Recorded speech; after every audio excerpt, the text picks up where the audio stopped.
Visto. Parabéns, senadora Damares Alves. Vamos em frente. Agora é o senador Humberto Costa, do PT do Estado de Pernambuco. Por tempo de 20 minutos.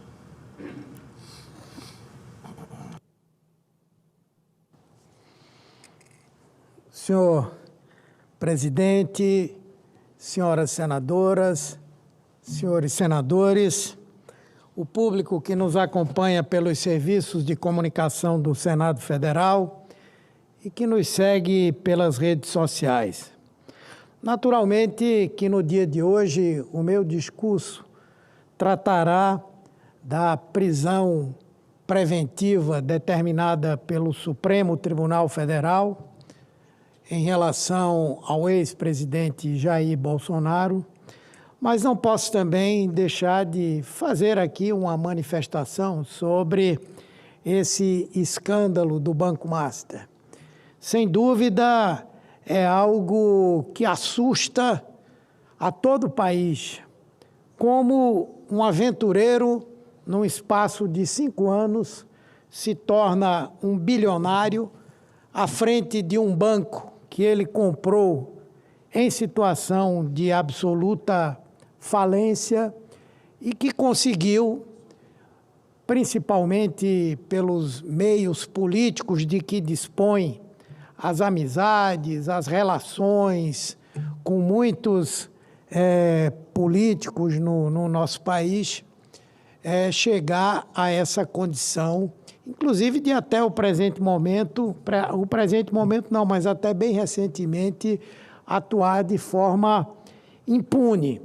Mas é bom lembrar, aqui foi dito que algumas das vítimas da atuação do Banco Master são fundos de pensão de alguns estados. Por exemplo, o estado do Rio de Janeiro, quase R$1 bilhão aplicado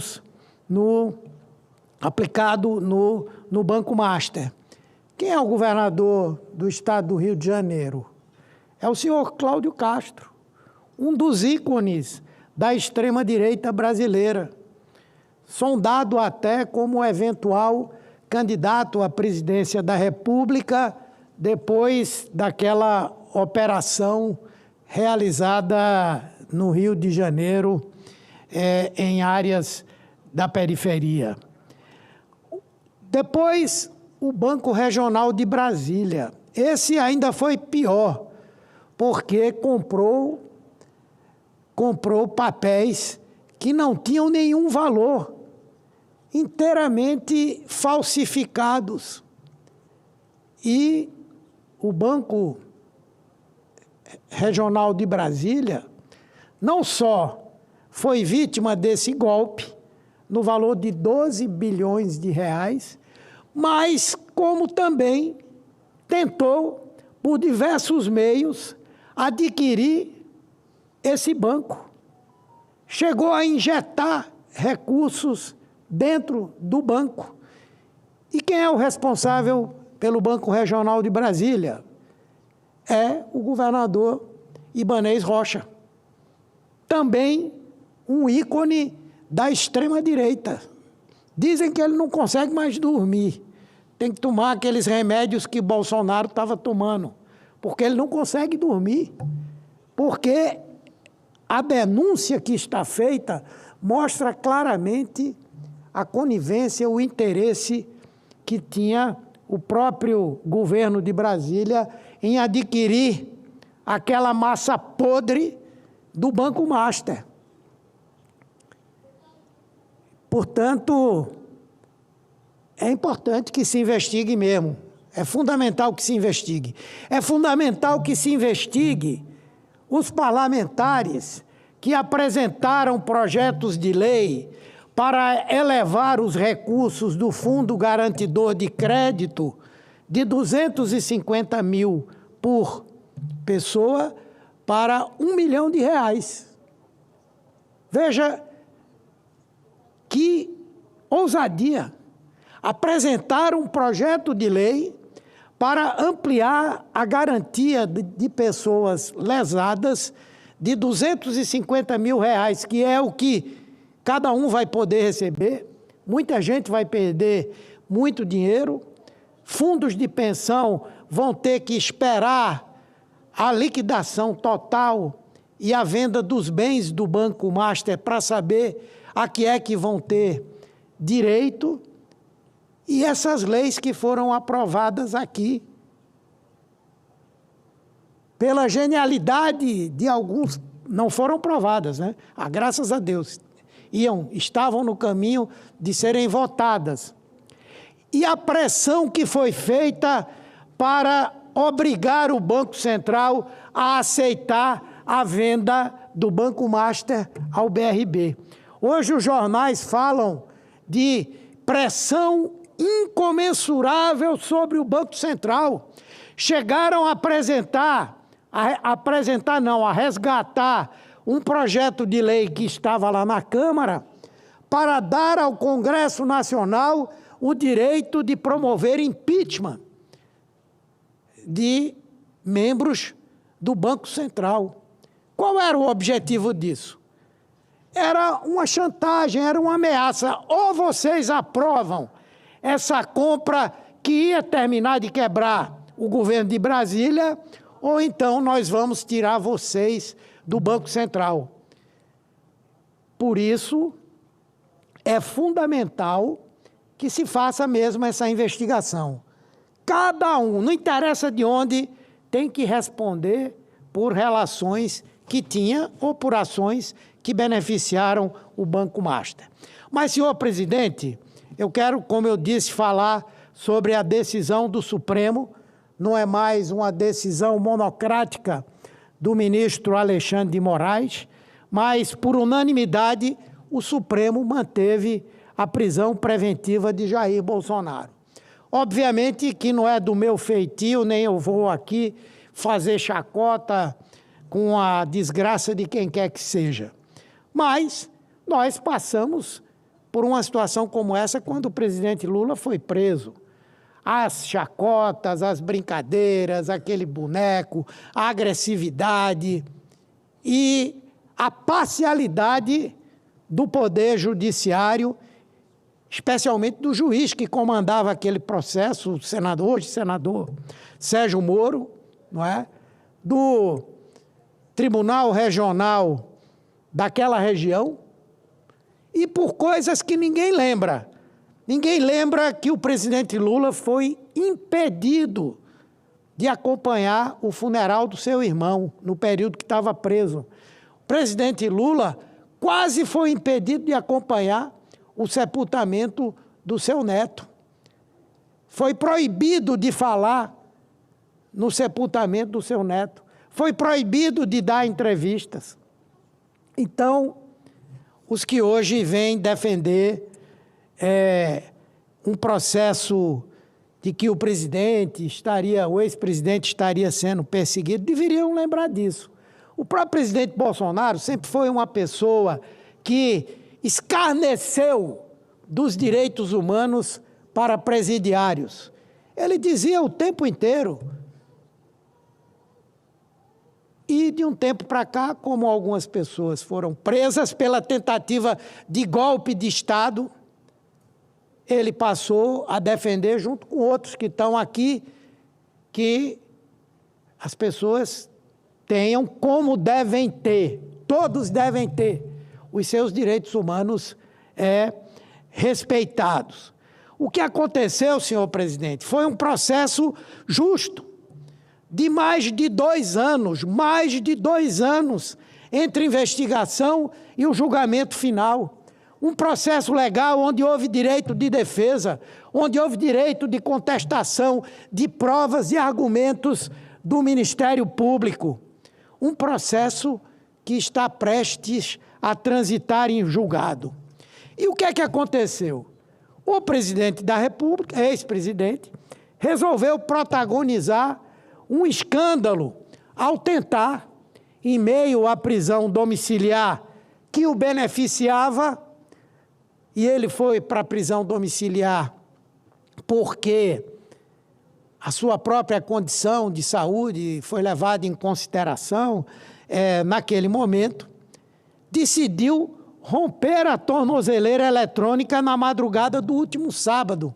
Quem ontem assistiu o Fantástico viu como funciona o sistema de monitoração das tornozeleiras eletrônicas e que pessoas que agem como ele agiu terminam sendo presas em outro lugar. Por quê? Porque quando alguém quer romper a tornozeleira eletrônica, obviamente que não é por curiosidade. Para saber como funciona, basta dar um Google que você sabe. O que aconteceu foi uma tentativa de destruir a tornozeleira eletrônica e criar as condições para uma fuga. Vamos lembrar que o ex-presidente Bolsonaro dormiu, alguns anos atrás, 2 vezes na Embaixada da Hungria.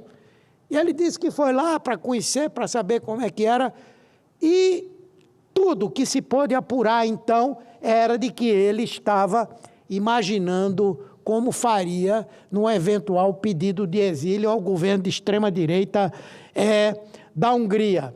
Depois veio a cogitação, que não foi uma cogitação, ouviu falar. Estava em documento, estava em celulares, de que ele iria pedir asilo diplomático ao lunático presidente da Argentina, o senhor Javier Milei. Depois, uma denúncia do líder do PT na Câmara mostrando que da casa de Bolsonaro até a Embaixada dos Estados Unidos eram 15 minutos. Ora, se alguém que está em prisão domiciliar com uma tornozeleira eletrônica, que já tinha o antecedente dessas 2 situações, ele tenta retirar a tornozeleira, o que é que a justiça tem que pensar? Além do mais, ao mesmo tempo, um senador dessa casa, filho do presidente Bolsonaro, resolve convocar uma vigília para frente da casa do presidente, no momento em que ele estava tentando retirar a tornozeleira eletrônica. O que é que qualquer um de nós pensaria como juiz desse caso? Ora, estão montando isso aí para ser um anteparo para que o ex-presidente possa fugir. Então, a medida que foi tomada é uma medida preventiva, que foi consolidada pelo conjunto da primeira turma. E é muito estranho, eu não sei como é que alguém tem um ferro de soldar dentro de casa, se não é soldador. Não imagino que o presidente, na sua casa, quando tenha um objeto que quebre, ele vá lá soldar, não é? Qual a intenção desse tipo de coisa? E vejam, ele estava em prisão domiciliar, não era por conta do processo que respondeu e foi condenado no Supremo, era por conta da ação que ele e o seu filho, deputado que está nos Estados Unidos, fizeram para coagir o Supremo Tribunal Federal.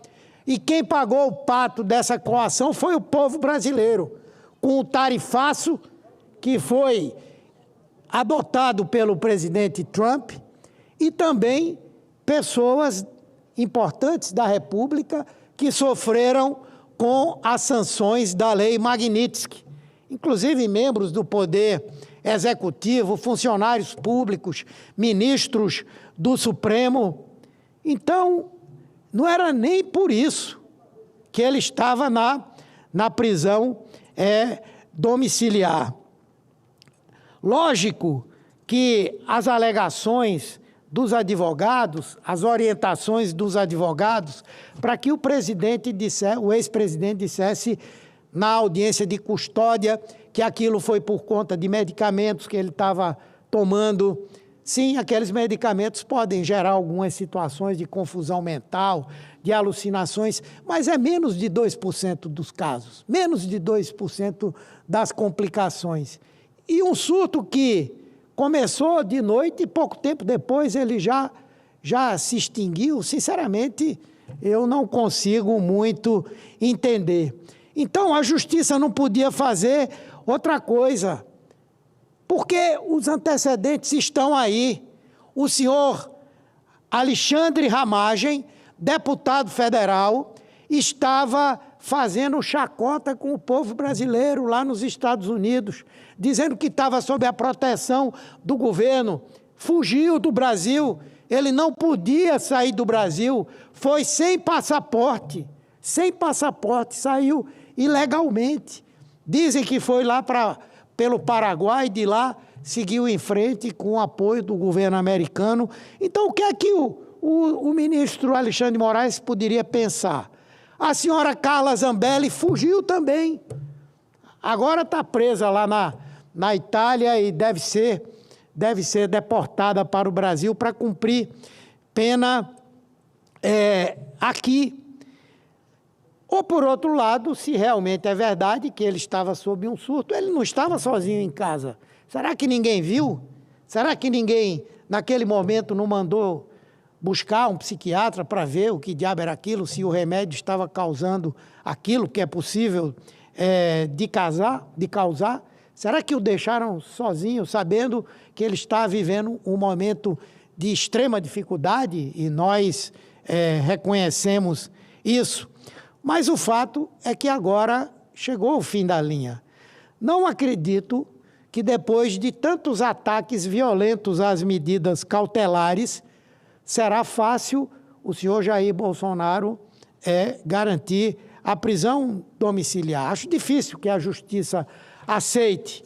Acho que, se realmente for necessário, se houver laudos médicos comprovando essa necessidade, é possível sim e se deve aceitar.